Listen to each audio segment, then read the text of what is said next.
Que a paz do Senhor Jesus Cristo esteja conosco, me inspirando também, me usando como instrumento, para que eu consiga tocar um pouquinho do coração de vocês. Já que hoje eu vou falar de um tema que envolve o mundo inteiro, né? Quando a gente pensa no mundo, a gente pensa em mais de 6 bilhões de habitantes encarnados. Isso tirando os desencarnados, que comungam dos mesmos desejos, da mesma vontade que nós, que muitas vezes estão mais próximos do que pensamos. E quando a gente pensa em tanta gente, a gente se pergunta: por que com tanta gente a humanidade vive a crise afetiva da solidão?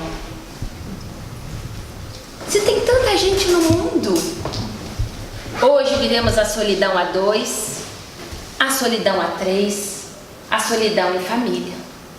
A solidão, ela bate na porta dos nossos lares e ela bate na porta da nossa casa espiritual. Aonde está essa solidão? Se estamos aqui hoje tão próximos uns dos outros. A solidão não escolhe classe social. E é por isso que eu vou falar de um tema chamado divórcio. Esse que vem invadindo as nossas próprias concepções. Concepções do passado, desde os tempos de Moisés já se falava no divórcio. E até hoje, a lei moral, a lei humana fala do divórcio. Então, para falar do divórcio, é preciso falar um pouco do casamento. Porque sem o casamento, não teria divórcio. E já que é para falar do casamento, que é um relacionamento onde 2 espíritos se enamoram, 2 almas se encontram, eu vou começar com um poema de Mário de Sá Carneiro, contemporâneo de Fernando Pessoa, onde ele vai falar: eu não sou eu nem sou outro, sou qualquer coisa de intermédio, pilar da ponte de tédio, que vai de mim para o outro. Ele fala da dor, de não conseguir se relacionar com o outro. E essa dor foi tão profunda nele que após escrever esse poema ele se suicidou. Sartre, filósofo existencialista, ele vai usar a seguinte frase: o inferno são os outros. Freud, psicanalista, ele vai dizer: quando Pedro fala de Paulo, sabemos mais de Pedro do que de Paulo. Então, quando eu vier reclamar para vocês do meu ex-marido, pode saber que eu estou falando de mim.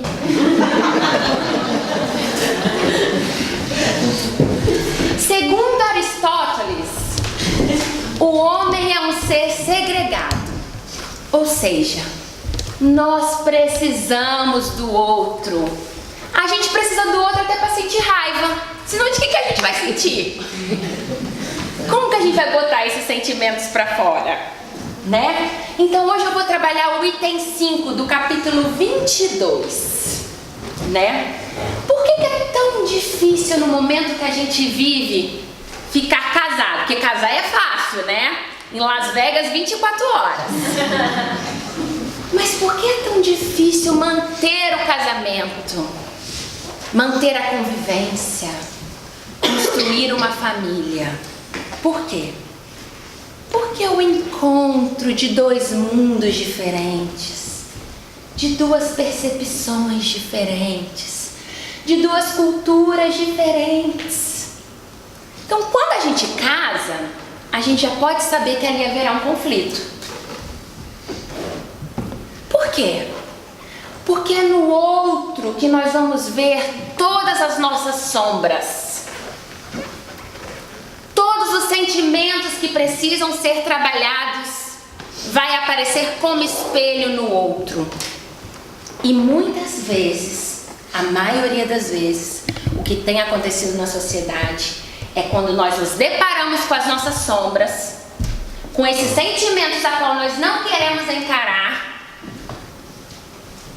a gente divorcia de forma leviana, sem pensar nas consequências, de forma imatura. né? Então,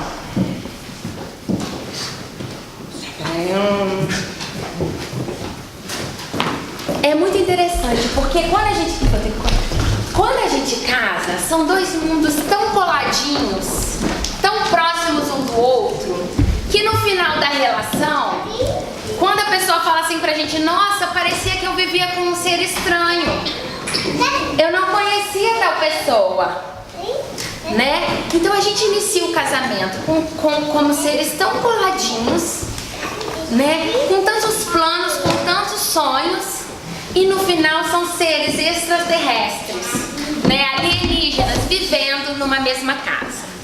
Eu tenho uma vozinha que ela tem 78 anos. Aí eu falei assim pra ela, vó, ela já tá há muito tempo de viúva. Eu falei, vó, por que você não arruma um namorado? Aí essa minha avó falou assim pra mim. Ela falou assim pra mim, Camille, ela acredita na reencarnação, porém ela vai no centro durante a semana, no sábado ela vai na igreja evangélica, que ela gosta do pastor Wagner, e sábado ela vai na missa. Aí ela falou assim pra mim, Camille, primeiro, eu não arrumo uma pessoa no momento, porque o padre Fábio falou que pra namorar só se for pra casar. Aí eu falei, tá, tudo bem. Ela, segundo, eu não arrumo uma pessoa no momento, porque o pastor Wagner falou que antes da gente casar, a gente tem que casar com JC. Aí eu vou, quem é esse JC? Jesus Cristo. Ele falou pra todas as meninas da igreja, antes de casar, casa com JC, depois você pensa no marido. Aí eu pensei, faz sentido, vó, porque Santo Agostinho vai dizer que o ser humano, ele vive um vazio do tamanho de Deus. E às vezes essa carência afetiva que a gente vive só pode ser preenchida por Deus. E a gente fica buscando no outro. E minha avó, não feliz, falou, não terminei ainda. Não te contei ainda o que o Espiritismo me falou. Eu, tá. Olha, segundo o Nazareno, lá do Ceará, antes da gente casar com o outro, a gente tem que casar conosco mesmo. A minha avó falou, então é isso que eu tô fazendo, eu tô casando comigo. Aí eu falei, vó, que interessante. Mas a minha amiga, aí eu falei, quantos anos tem sua amiga? 92. Ela nunca nem foi casada. Eu, sério, vó? Sério. E eu perguntei pra ela, fulana, por que você não casou? E ela falou que ela tá até hoje esperando um parceiro ideal. Aí eu falei, tá. Não, mas eu já falei pra ela que o problema vai ser se o parceiro ideal vier e ele não quiser você. Nós ainda vivemos o amor idealizado, esperando um príncipe, esperando uma princesa, alguém que vai nos completar. Mas isso seria uma incoerência, porque se somos imagem e semelhança de Deus, nós já somos completos. O que mais que a gente quer? O Espírito Hamed vai nos dizer que a única coisa semelhante entre os seres humanos é a nossa diferença. E a única coisa que liga a nossa semelhança uns com os outros é a nossa completude, que vem de Deus, que é a nossa essência. Então, deixa eu correr aqui, gente. Um minuto. Um minuto. Dois. Então eu pergunto a vocês, que vocês levem para casa para refletir, o que é o amor? Que tipo de amor nós estamos buscando quando a gente pensa no relacionamento? Porque o amor de Deus é incondicional. Mas infelizmente o amor que a gente vive ainda é um amor condicional. E que condições no momento nos impede de ser feliz? Sozinho ou com aquele que nós encontramos? O que é amor? Deus é amor. Se a gente pensar no nosso amor, a forma mais sublime de encontrar a resposta seria falar que Deus, que Deus é amor. E Deus, esse cientista, entrega o casamento como laboratório para que a gente possa viver experiências psicossensoriais e sentimentais. O casamento em si, monogâmico, ele já é um grande avanço do mundo e da sociedade. E o casamento, ele é a semente para se iniciar uma família. Então, o que o Espiritismo vai dizer do divórcio? Para eu concluir, porque infelizmente eu não tenho mais dela. O que o Espiritismo vai dizer de divórcio? Será que pode? Será que não pode? Quais são as duas leis que Jesus deixou pra gente? Fundamentais. Amar a Deus sobre todas as coisas e o próximo como a ti mesmo. Então, se acontecer de tomarmos a decisão de divorciar, nós podemos, mas que ela não seja leviana, que ela seja consciente, que a gente, mesmo no momento da dor, da aflição, a gente pense no outro, como se estivéssemos pensando em nós mesmos. Lembrando que se a vida é uma escola, o casamento é uma universidade. E a família é um doutorado. Não existe forma melhor de evoluir se não for com o outro. Ninguém evolui sozinho.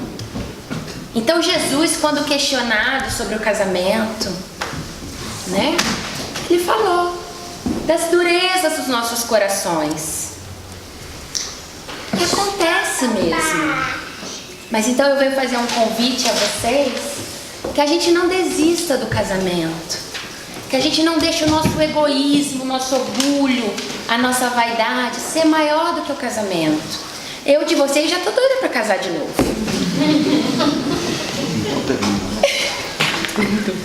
Então, infelizmente não deu pra falar tudo que eu queria, mas que fique o recado, tá bom? Que a gente possa sair daqui hoje pro passe casado com Jesus, tá? Um beijo.